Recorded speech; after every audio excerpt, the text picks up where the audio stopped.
Question d'un lecteur. Avant tout, qu'Allah récompense votre effort de réflexion et qu'il fasse de vous une cause de renouveau islamique. Après lecture d'une part des textes de votre édition, notamment de M. Aïssa Maït Yahya sur la démocratie, je me posais la question de la mise en pratique du système de gouvernance islamique. La désignation d'un homme sur les critères de piété par ses semblables n'est-elle pas semblable, toute proportion gardée, à la démocratie? Comment, de nos jours, avec une raréfaction des hautes valeurs morales, peut-on imaginer qu'un homme bon soit désigné pour diriger? Réponse d'Abu Sulaiman al-Kahabi. Wa alaykum salam. J'apporte des éléments de réponse à cette question dans le texte politique 1 en commentaire des textes d'Ibn Taymiyyah sur la gouvernance dans le chapitre intitulé Quel droit constitutionnel islamique? Donc voici un passage. L'islam n'interdit pas l'institutionnalisation de l'exercice politique. Le personnalisme ne fait qu'affirmer que la légitimité d'un système politique et son degré de moralité ne dépendent pas du type d'institution, mais de la qualité individuelle de ceux qui détiennent le pouvoir. Pour autant, cela ne contredit pas le fait qu'un degré élevé d'institutionnalisation de la vie politique est plus efficace pour faire durer un régime dans le temps et le rendre stable, organiser son fonctionnement de manière optimale et le renforcer face à ses rivaux. Mais contrairement à la philosophie occidentale, l'islam ne dit pas que les bénéfices des institutions sont de nature morale, mais purement pratique, comme le souligne d'ailleurs le hadith rapporté par Abdullah ibn Amr ibn al-As, où le prophète sallallahu alayhi wa sallam comptait parmi les raisons de la force et du nombre des occidentaux, Rum, à la fin des temps, leur capacité à se prémunir contre les abus de leurs dirigeants. Des institutions politiques bonnes et solides permettent effectivement à un État de se maintenir dans le temps en prévoyant notamment les règles de nomination des souverains et en réduisant au maximum la marge d'incertitude dans le fonctionnement de la vie politique. Cependant, jamais les institutions politiques n'ont pu garantir à elles seules la vertu d'un régime. Le renouveau de la civilisation islamique passera donc par une récupération des bons aspects des innovations politiques occidentales, ce qui implique un tri entre institution et institutionnalisme. Ce nouveau modèle islamique doit rejeter l'institutionnalisme et ses dérives idéologiques en donnant la primauté à la qualité morale des dirigeants, tout en s'inspirant de certaines procédures institutionnalistes. Pour cela, il est urgent que les musulmans concentrent leurs réflexions sur les ulum sultaniyya qui ont été si négligés depuis des siècles, en orientant une partie des intellectuels musulmans dans cette branche avec l'objectif de développer et codifier un véritable droit constitutionnel islamique. La théorisation des futures institutions politiques permettra de préparer l'avènement d'un vrai ordre politique islamique, capable de faire face aux nouvelles conditions mondiales.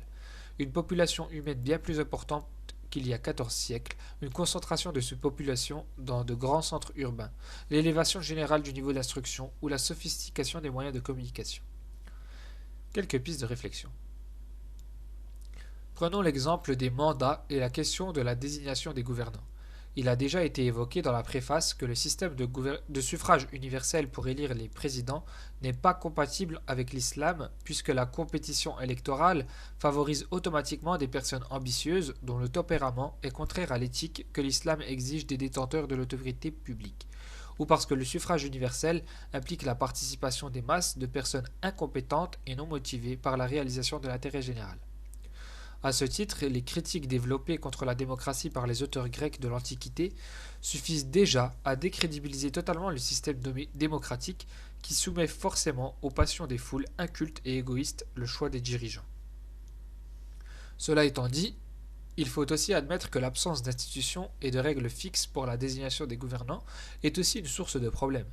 Elle a suscité dans l'histoire musulmane des instabilités politiques et d'interminables rivalités personnelles pour l'accès au pouvoir qui ont débouché souvent sur des guerres civiles.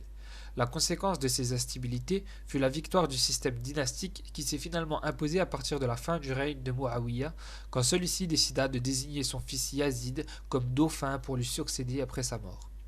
Ce système héréditaire contrevenait à l'islam, mais il permit d'offrir une certaine régularité et stabilité au pouvoir en désignant à l'avance le futur dirigeant et en limitant les ambitions d'autres prétendants.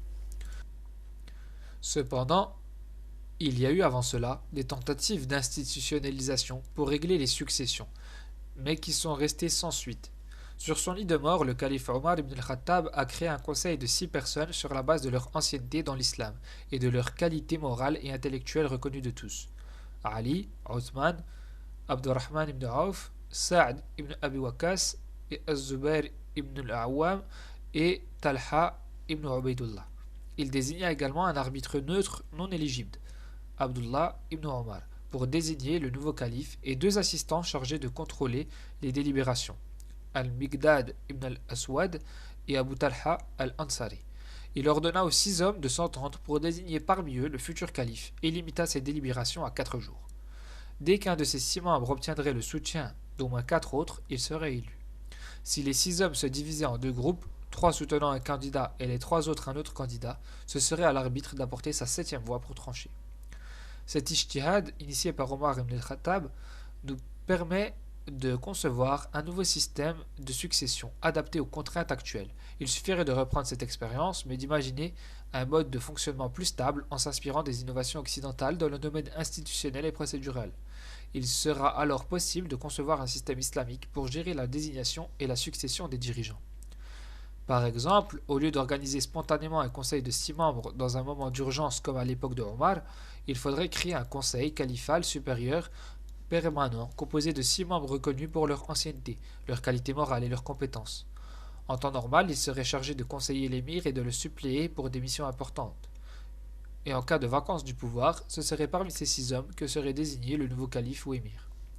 Toujours sur le modèle de Omar, il faudrait créer de surcroît une instance d'arbitrage qui serait chargée, en temps normal, de superviser la régularité, le respect et l'amélioration des institutions, sur le modèle des conseils constitutionnels dans certains pays occidentaux. Les membres de cette instance seraient recrutés parmi les grands oulémas spécialisés dans les ahkam sultaniyya et ne seraient pas éligibles au poste de calife, d'émir ou toute autre fonction dirigeante afin de garantir leur parfaite objectivité, ainsi que l'avait fait Omar.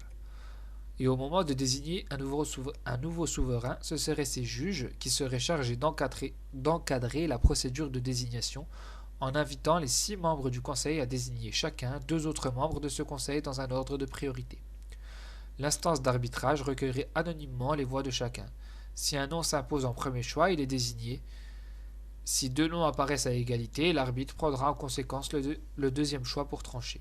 Si une nouvelle fois 2 noms recueillent autant de voix, le chef de l'instance d'arbitrage apportera sa propre voix pour faire peser le vote et désigner le nouveau calife ou émir.